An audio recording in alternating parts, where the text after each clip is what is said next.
नमस्कार दोस्तों, स्वागत है आप सभी का एजुकेशन के 86 में। और आज बात करेंगे उत्तर प्रदेश के निकली हुई एक वैकेंसी के बारे में। जी हाँ, हम बात कर रहे हैं रिव्यू ऑफिसर यानी कि आरओ और असिस्टेंट रिव्यू ऑफिसर यानी कि एआरओ के पदों के बारे में। दोस्तों, यहाँ पे जो वैकेंसी निकाली गई है ये समीक्षा अधिकारी ऑनलाइन फॉर्म है। तो अगर आप इसके लिए योग्य हैं तो आवेदन करना बिल्कुल मत भूलिएगा, क्योंकि देखिए अब आपके ऑफिशियल वेबसाइट पर ये उपलब्ध हो चुका है इसका नोटिफिकेशन। तो नोटिफिकेशन को कंप्लीटली पढ़ते हैं, जानेंगे इसके सिलेबस, एग्जाम पैटर्न, संपूर्ण जानकारी देंगे, है ना। एज क्राइटेरिया क्या है, प्लेन ग्रेजुएट वाले छात्र भर सकते हैं नहीं भर सकते हैं, इसके बारे में भी अपडेट करेंगे।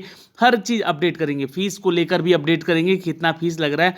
इनफैक्ट जो भी एलिजिबिलिटी क्राइटेरिया है यहाँ पे बताएंगे। क्योंकि देखिए टोटल वैकेंसी जो है ना यहाँ पे 337 पदों की निकाली गई है। अब मैं आपको बता दूं कि ये 337 पदों की जो वैकेंसी है ये हो सकता है कि आगे चल के बढ़ाई भी जा सके, लगभग 500 या 600 वैकेंसी इसको कर दी जा सकती है, इट मे बी, है ना। तो ये ऐसा बताया जा रहा है। तो कौन कौन फॉर्म भरेगा, चलिए जानते हैं। कितने पदों की वैकेंसी है तो मैंने बता दिया, अभी 337 है, लेकिन इसको बढ़ाया और घटाया भी जा सकता है। ठीक है, तो बढ़ाने का चांस ज़्यादा है, क्योंकि देखिए वैकेंसी कम है और इस बार वैकेंसी ज़्यादा दी गई है। आरओ और एआरओ की वैकेंसी है इस बार ज़्यादा है। तो दोस्तों, हम सबसे पहले बात करेंगे इसके ऑफिशियल वेबसाइट की। अगर आप उससे पहले दोस्तों हमारे चैनल पर नए हैं तो ऐसे ही पल पल की अपडेट के लिए प्लीज़ चैनल को सब्सक्राइब कर लीजिएगा, बेल आइकन दबा के, ताकि हर वीडियो का नोटिफिकेशन आप तक सबसे पहले हमारे चैनल के माध्यम से आपको जा सके। लगातार ऐसी पल पल की अपडेट हम अपने चैनल से माध्यम से आपको पहुंचा रहे हैं, चाहे वो वैकेंसी कोई भी हो, हम आप तक पहुंचाने का पूरा प्रयास करते हैं। चलिए दोस्तों, लेकर चलते हैं दोस्तों इसकी ऑफिशियल वेबसाइट पर, जो कि यूपी पीएससी की है ऑफिशियल वेबसाइट है। जी हाँ, यहाँ पे जैसे आप आएंगे ऑल नोटिफिकेशन पे क्लिक कर लीजिएगा। ये देख रहे हैं यहाँ पे ऑल नोटिफिकेशन पे क्लिक कर लीजिएगा। जैसे ही आप इस पर क्लिक करेंगे दोस्तों, आप इसके नोटिफिकेशन पीडीएफ वाले पेज पे आ जाएंगे और यहाँ से आप इसका एडवर्टाइजमेंट व्यू कर सकते हैं। जैसे आप इस पर क्लिक करेंगे ये आपको उस पेज पे ले जाएगा, जहाँ पे आपको बोलेगा कि ये आप डॉक्यूमेंट्स में देखना चाहते हैं या हिंदी डॉक्यूमेंट है या फिर अंग्रेजी में। तो हमने हिंदी के लिए यहाँ पे डाउनलोड कर रखा है दोस्तों, इसको डाउनलोड करते हैं और इसको देखते हैं पहले। तो दोस्तों मैंने इसको डाउनलोड कर रखा। तो जैसा कि आप यहाँ पे देख पा रहे हैं दोस्तों कि उत्तर प्रदेश लोक सेवा आयोग की तरफ से ये वैकेंसी निकाली गई है समीक्षा अधिकारी और सहायक समीक्षा अधिकारी के पदों के लिए। करीब 337 पदों की ये टोटल वैकेंसी है, जिसके लिए लास्ट डेट आवेदन करने का 5 अप्रैल बताया जा रहा है। लेकिन उससे पहले आपको बता दें कि 1 अप्रैल को ही फॉर्म भर लीजिएगा। रजिस्ट्रेशन करने का लास्ट डेट आपका 1 अप्रैल ही रखा गया है। तो 5 अप्रैल से पहले आपको क्या सबमिट कर देना है फाइनली इस फॉर्म को भर भर के, ठीक है ना। तो 5 मार्च से यानी कि कल से ही ये अपडेट शुरू हो चुका है, लिंक एक्टिवेट कर दिया जा चुका है। तो लिंक का सारा डिटेल मैंने दे रखा है डिस्क्रिप्शन में भी, आप वहां से जाके आवेदन करने के लिए लिंक पे क्लिक करके अप्लाई कर सकते हैं, या तो फिर मैंने ऑफिशियल जो वेबसाइट दिखलाया है इस ऑफिशियल वेबसाइट पे भी सारा जानकारी आपको यहाँ पे दिया गया है।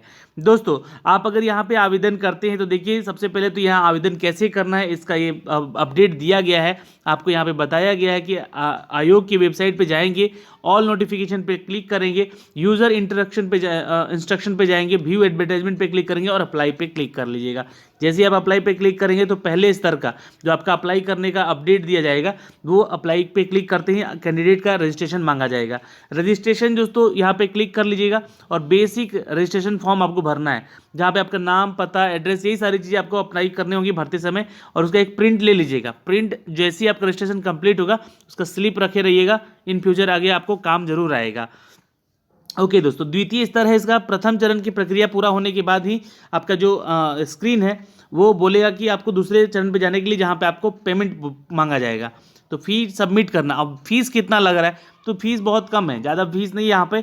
125 रुपया जनरल कैंडिडेट जो है वो फीस भरेंगे, और जो SC ST कैटेगरी से है वो 65 रुपया फीस का भरेंगे। ठीक है, जो PH कोटे से हैं वो मात्र 25 रुपया फॉर्म का फीस भरेंगे। ठीक है, जो PH कोटे से हैं। तो यही आपका फीस का शेड्यूल है यहाँ पे दोस्तों, जो कि आप आवेदन कर सकते हैं। बिल्कुल ऑनलाइन भी आवेदन कर सकते हैं, UPI से भी आप पेमेंट कर सकते हैं। इतना आसान कर दिया गया है यूपी PCS में आपको फॉर्म भरने का। तो net banking card, credit card use करते हैं तो भी उससे भी जरिए भर सकते हैं बिल्कुल।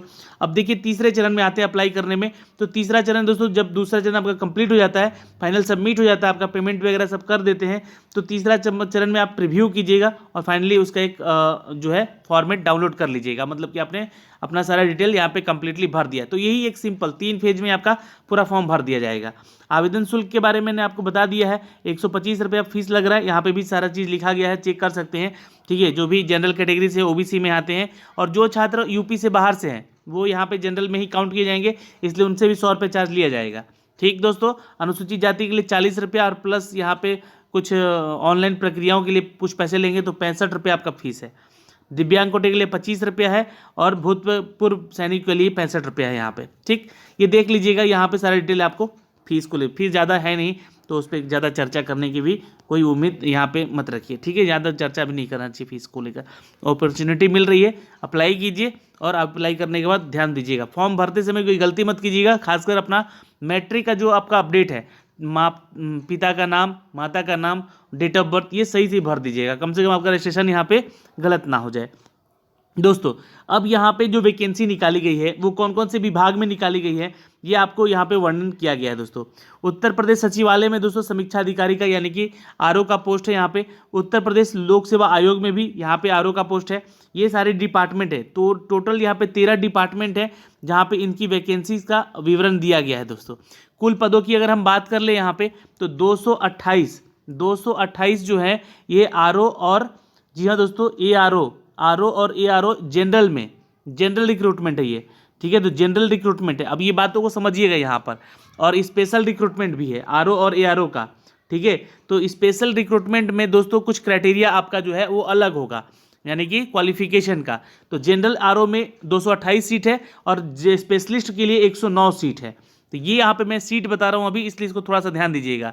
जो भी छात्र एलिजिबल है आपके किसी भी डिग्री में, एनी स्ट्रीम में, और वो आपने ओ लेवल का सर्टिफिकेशन कर रखा है, जी हाँ दोस्तों, डियोग का, तो आप अप्लाई कीजिएगा। हिंदी टाइप राइटिंग है आपके पास 25 वर्ड पर मिनट का, तो आप अप्लाई कीजिएगा। इंग्लिश टाइप राइटिंग है आपके पास, जी हाँ दोस्तों, तो आप अप्लाई ज़रूर कीजिएगा। ये आपको ओ लेवल का सर्टिफिकेशन मांगा गया है। ओके, तो ये आपका एलिजिबिलिटी क्राइटेरिया है। खैर मैं अभी आगे बताऊंगा अभी एलिजिबिलिटी क्राइटेरिया को लेकर। यहाँ पर थोड़ा सा वेतनमान की बात कर ले दोस्तों, तो वेतनमान बहुत अच्छा है, बहुत ही मतलब मोटी रकम मिलने वाली है। 44,900 से आपकी सैलरी स्टार्ट हो जाएगी। लेवल 7 की ये पे स्केल है। ठीक है, और 47,600 से लेकर 1 लाख 1.5 लाख तक की आपका सैलरी होगा।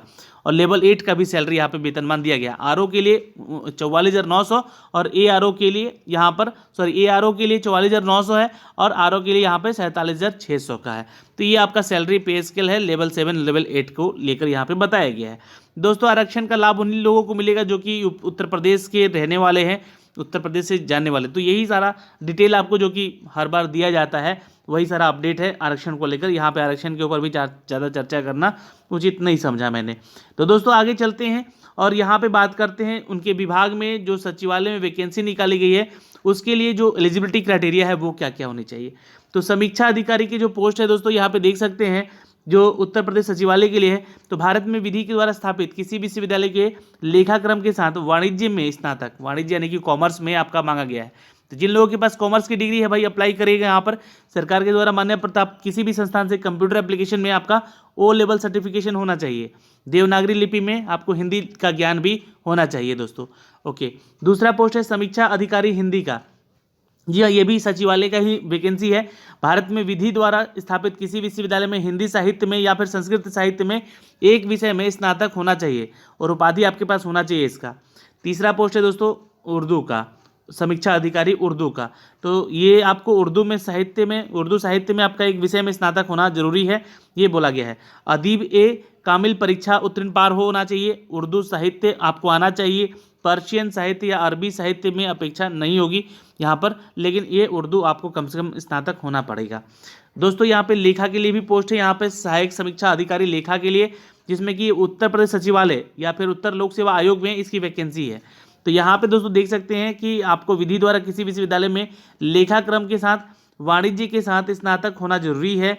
इसके समकक्ष मान्यता प्राप्त अर्हता होना चाहिए। सरकार के द्वारा मान्यता प्राप्त किसी भी संस्थान कंप्यूटर एप्लीकेशन में ओ लेवल का स्तरीय प्रमाण पत्र आपके पास होना चाहिए। ओ लेवल का सर्टिफिकेट जरूरी है। और देवनागरी लिपि में आपको हिंदी का टंकन आना चाहिए, मतलब कि टाइपिंग आना चाहिए। और उत्तर प्रदेश में भी सेम आपके पास ग्रेजुएशन होना चाहिए कॉमर्स में।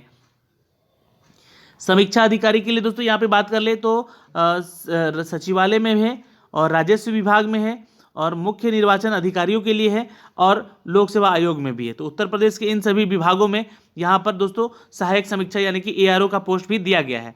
अब इसके लिए जो डिग्री आपके पास होनी चाहिए किसी भी विश्वविद्यालय से, लेकिन DOEACC या डोएक सोसाइटी द्वारा प्राप्त आपको ओ लेवल का प्रमाण पत्र आवश्यक है। हिंदी टंग मतलब कि कंप्यूटर नॉलेज तो होना चाहिए भाई। हिंदी टंगन में न्यूनतम 25 शब्द प्रति मिनट, और अंग्रेजी में ये भी ज्ञान आपको टाइपिंग का होना चाहिए। तो ये सारा डिटेल है यहाँ पर, ये देख सकते हैं। ओके, तो ये हो गया। और यहाँ पे कुछ अपडेट है दोस्तों, एक जो कि लोक सेवा आयोग के छात्रों के लिए है, उनको भी डियोग का सोसाइटी का ओ लेवल का प्रमाण पत्र होना चाहिए। तो ये सर्टिफिकेशन आपके पास है तो अप्लाई कीजिएगा भाई जल्दी से। आयु सीमा की बात कर ले तो 1 जुलाई 2021 तक आपका 21 साल कम से कम होना चाहिए। 1 जुलाई 2021 तक। अगर आपका एज क्राइटेरिया दोस्तों 2 जुलाई 1981 से पहले का है तो बिल्कुल आवेदन मत कीजिएगा, क्योंकि यहाँ पे एज को लेकर जो बातें कही गई हैं वो 21 साल मैंने बताया है ना। तो 21 साल कब आपका होना चाहिए, तो 1 जुलाई से लेकर 2 जुलाई 1981 के बीच में होना चाहिए, आज से। ठीक, ध्यान रखिएगा, 1 जुलाई 2021 से लेकर 2 जुलाई 1981 के बीच में आपका जन्म होना चाहिए, यानी कि 21 साल। और मैक्सिमम तो जो बहुत अच्छा है 40 साल तक उम्र करने का यहाँ पे जो है आवेदन करने का मौका मिला है। तो मौका से चूकिए मत, आवेदन कीजिएगा। और आवेदन करने में आप देखिए आरक्षण को छूट उन्हीं को मिलेगा एज क्राइटेरिया को लेकर, जो कि उत्तर प्रदेश के जाति अनुसूचित जनजाति ओबीसी से हैं, उन्हीं को सिर्फ यहाँ पे मिल सकेगा दोस्तों। तो ये एक अपडेट है दोस्तों जो कि आपके आरक्षण को लेकर है, तो आप इसको देख लीजिएगा, अच्छे से नोटिफिकेशन पढ़ लीजिएगा। सारा नोटिफिकेशन मैंने आपको बता दिया यहाँ पे कंप्लीटली। अब बचता है यहाँ पे क्या, तो एग्जामिनेशन का पैटर्न कैसा होगा और उसका सिलेबस क्या हो सकता है सर। तो यहाँ पे आइए नीचे चलते हैं, जरा हम इसके ऊपर भी चर्चा कर लेते हैं। फॉर्म भरते समय थोड़ा सा फोटो और सिग्नेचर का एक ही साथ लेकर चलना है, ये ध्यान रखिएगा। ये यूपीएससी में जैसा फॉर्म भरते हैं वैसे ही आपका फोटो सिग्नेचर का साइज होना चाहिए। आपका फोटो जो है कम से कम 6 महीना का पुराना नहीं होना चाहिए, 6 महीने से ज़्यादा पुराना नहीं होना चाहिए। इस बात का भी ध्यान जरूर रखिएगा फॉर्म भरते समय, नहीं तो फिर गड़बड़ हो जाएगा तो दिक्कत हो जाएगा। ठीक है, तो ये सारा डिटेल है। और ये कुछ आपके पास जो फॉर्मेट दिया गया है ये कैटेगरी को लेकर ही फॉर्मेट दिया गया है, आप इनको देख लीजिए। जिस कैटेगरी से आप बिलोंग करते हैं इसी फॉर्मेट में आपको अपना सर्टिफिकेट क्रिएट करवाना है, ये ध्यान रखिएगा। और बहुत सारी चीज़ें फर्जी चल रही हैं, बहुत सारे लोग क्या है कि अपना सर्टिफिकेशन बनवा ले रहे हैं और अपना अप्लाई कर दे रहे हैं सब चीज़ों में। तो भाई बहुत लोग फंसे हैं उत्तर प्रदेश में ऐसे करके, तो गलती से भी गलत रास्तों पर ना जाएं, ये आपसे कामना करते हैं हम। ठीक है, तो यहाँ पर देखिए आपको सिलेबस से थोड़ा सा अवगत करा देते हैं। लेकिन थोड़ा सा पहले मैं आपको बता दूं कि इसका जो एग्ज़ाम पैटर्न है वो क्या है। तो पहला तो पीटी होगा, याद रखिएगा, दूसरा मेंस होगा, और तीसरा जो होगा दोस्तों आपका इंटरव्यू सेक्शन होगा। तो ये आपको थोड़ा जानना जरूरी है भाई इसके बारे में। ये 3 पैटर्न पे आपका एग्ज़ाम होने वाला है। ओके, ये आपको पता होना चाहिए।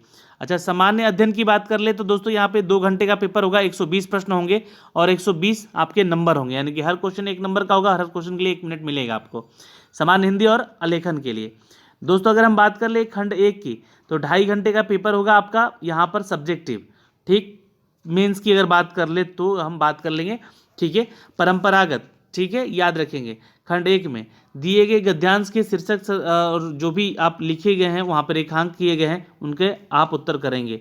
उसके लिए मार्क्स बताया गया कितने कितने पूर्णांक का यहाँ पे नंबर मिलेगा। दिए गए सरकारी पत्र सरणी के रूप में टेबल फॉर्म में भी लिखना है, 15 अंक का वो पेपर होगा। पत्राचार 24 अंक का होगा, यानी कि पत्र लिखना है आपको। ठीक, उसके बाद पारिभाषिक शब्दावली, वाणिज्य शब्दावली, ये आपके सिलेबस में होंगे, जिसमें कि अंग्रेजी से हिंदी और हिंदी से अंग्रेजी में 5 शब्द को लिखना है। मुहावरे को मुहावरे भी पूछे जाएंगे। अच्छा, कंप्यूटर ज्ञान में तो यहाँ पे ध्यान रखिएगा, कंप्यूटर ज्ञान में आपको क्या क्या है, तो यहाँ 5वां पारा जो है कंप्यूटर ज्ञान से, यानी कि ओ लेवल का सर्टिफिकेशन तो होना ही चाहिए आपको, जानकारी अच्छी खासी होनी चाहिए कंप्यूटर सेक्टर में। अच्छा, समय जो है ये आपका आधा घंटे का किस लिए दिया जा रहा है, तो ऑब्जेक्टिव के लिए। खंड 2 है यहाँ पे, मतलब पहले सब्जेक्टिव उसके बाद ऑब्जेक्टिव। दोस्तों यहाँ पे देखिएगा, ध्यान दीजिएगा, ये आप में इसमें पूछा जाएगा विलोम शब्द, वाक्य का वर्तनी, अनेक शब्द का एक शब्द, तत्सम तद्भव, विशेषण, ये सारी चीज़ें पूछी जाएंगी। और ये कंप्लीटली 60 नंबर का पेपर होगा आपका हिंदी से। ठीक है दोस्तों, आगे चलते हैं। और हिंदी निबंध के ऊपर अगर हम बात कर लें तो 600 शब्दों में आपको निबंध लिखना है, जिसमें कि साहित्य, संस्कृति, सामाजिक क्षेत्र, राजनीतिक क्षेत्र, ये सारी चीज़ें हैं। और विज्ञान के क्षेत्र में आपको 600 शब्दों में ही सीमा अपना निर्धारित करना है और लेटर लिखना है अपने को। ठीक है, तो ध्यान रखिएगा। और राष्ट्रीय और अंतर्राष्ट्रीय घटनाक्रम पे 600 नंबर का यहाँ पे इस वर्ड में कुछ लिखना है, जिसमें कि कुछ आपके टॉपिक दिए जाएंगे, जैसे कि भूकंप हो गया, बाढ़ हो गया, भूस्खलन हो गया, राष्ट्रीय विकास योजनाएं हो गए, तो ये सब के बारे में। ठीक है दोस्तों, तो ये एक अपडेट है। अच्छा, सिलेबस अगर हम बात कर ले दोस्तों यहाँ पे, तो ये सारा सिलेबस है आपका, इसी पैटर्न पे आपका एग्ज़ाम होगा। Translation from English to Hindi, extend for the press communication and the press article of the government of resolution. तो ये सारी चीज़ें आप लोग को पढ़ना होगा यहाँ पे सिलेबस को लेकर। उर्दू का सिलेबस अलग है, हिंदी का सिलेबस अलग है, इंग्लिश का सिलेबस अलग है। तो ये आपको सारा अपडेट मैंने दोस्तों यहाँ से बता दिया है ना। फिर भी अगर आपको लगता है ऐसा कि आपको एग्ज़ाम की तैयारी में आपका सपोर्ट होना चाहिए, तो आप लोग कमेंट बॉक्स में कमेंट करके कुछ भी पूछ सकते हैं। ठीक है, मैं आपको बुक भी बताऊंगा इसमें कि कौन कौन से बुक से आप अपनी तैयारी कर सकते हैं आगे चलकर। लेकिन आप लोग यहाँ पर क्या करेंगे, तो पहले फॉर्म को भरना शुरू कर दीजिए, और फॉर्म को भरने से पहले थोड़ा सा आराम से देखिएगा। और सिलेबस इसका डाउनलोड करने के लिए मैंने लिंक दे दिया डिस्क्रिप्शन में भी, और आप हमारे टेलीग्राम पे ज्वाइन कीजिएगा। टेलीग्राम पे मैंने इसका सिलेबस का जो PDF है वो शेयर कर दिया है, तो आप वहाँ से जाके उसको डाउनलोड करके देख सकते हैं, उसकी तैयारी में लग सकते हैं दोस्तों। तो ये वैकेंसी ARO और RO की वैकेंसी निकाली गई है, लगभग यहाँ पर दोस्तों याद रखिएगा 337 पदों की है। वैकेंसी बढ़ भी सकती है अभी और भी ज़्यादा। तो दोस्तों ये सारा डिटेल जो है मैंने आपको यहाँ पे दिया है अपने इस वीडियो के माध्यम से। वीडियो आपको कैसा लगा, एग्जाम पैटर्न भी बता दिया है, संपूर्ण जानकारी दे दी है यहाँ पर। तो आपको यहाँ पे सारा डिटेल कैसा लगा, आप हमें कमेंट बॉक्स में कमेंट करके ज़रूर और जल्दी बताएंगे। धन्यवाद दोस्तों, मिलते हैं आपसे अगले वीडियो में।